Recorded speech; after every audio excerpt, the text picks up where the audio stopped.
quite often talk about the power of blue, and really that is utilising the power of our atmosphere. It doesn't always come out as strong in every subject that we paint, but this one's a classic where the atmospheric colour is right through from the foreground right through to Mount Fuji.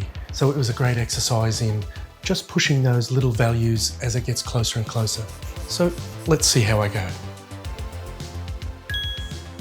This painting was inspired by my trip to Japan recently, and I probably didn't get to see as much of Japan as I would have liked, but that's life, and that probably will just fuel more future trips and other adventures.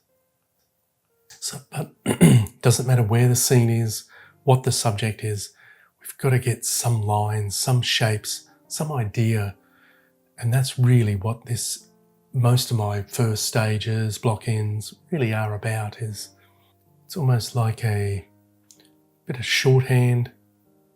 I'm trying to build up a story there, and it's a matter of trying to work out, will this subject translate?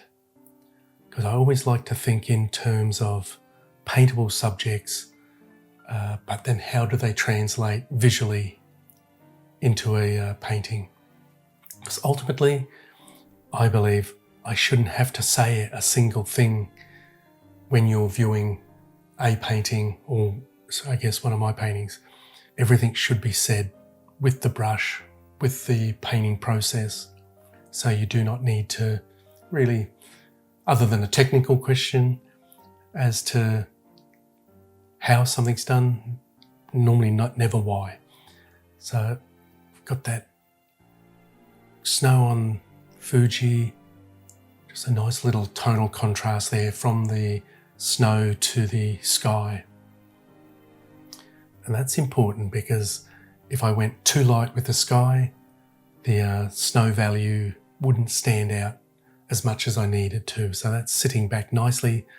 I think from this distance and this angle, there was such atmosphere in the whole painting, which I thought was just sensational.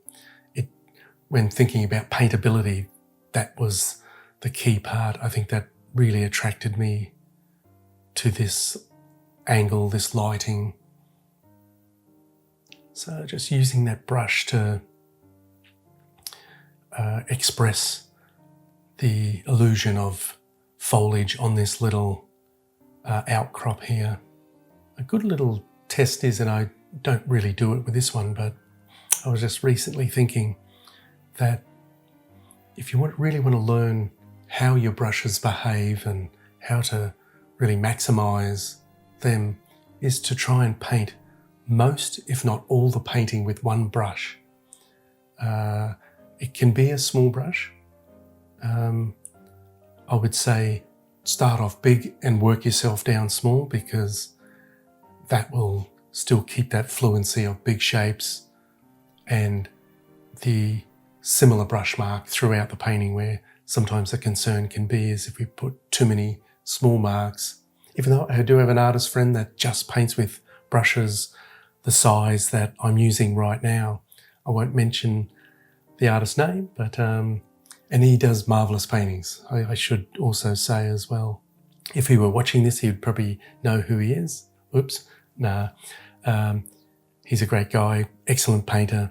So it just shows that my approach of big brushes all the time, everywhere, and that's kind of how I was sort of originally trained. But I am starting to realise that there are limitations to everything that we do. So that's why I've now even just recently bought some hog hair brushes that are where normally I would use a size 12, which if you're ever seeing a red handle brush, that is a hog hair brush.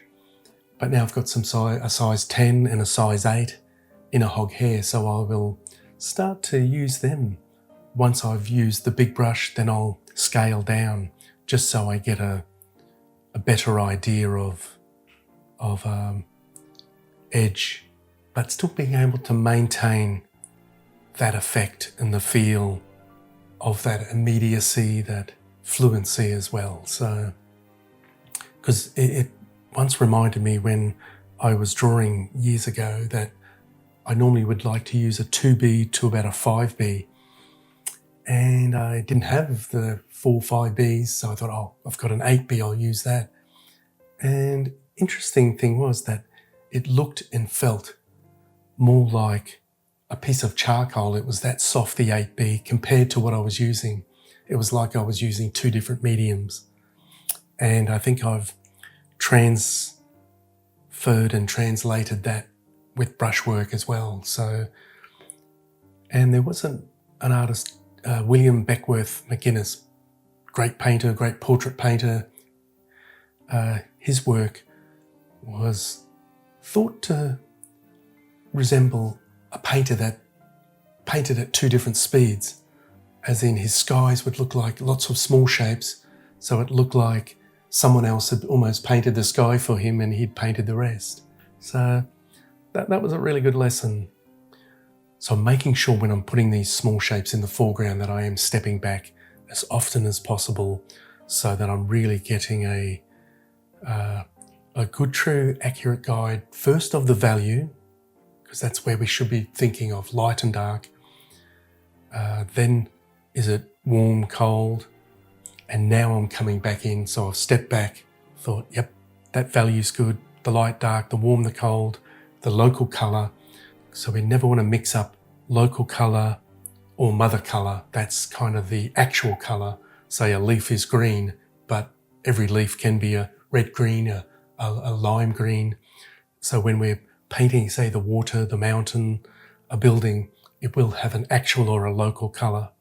So I'm making sure, and not that I need always to be on point with that, because sometimes I'll be thinking, oh, you know what, that local colour is a little too cold or a little too red or green or yellow. But it's more, am I happy with it? Am I comfortable with that area that I've done? So I've stepped back, checked all those things, and then come up to adjust the shape and then finally the edge. That's the crucial one. So it's kind of like trying to do 5 things at once the further a painting goes on. That's why some people may say, oh, I kind of get lost towards the end of the painting. And it's normally because, and in most cases it is because the degree of difficulty does increase and increase, which when we think of it, that's how we want the painting to be, is to increase the tension, the visual interest, the visual excitement. And possibly my number one fear and hate, even in my own work, is overworking.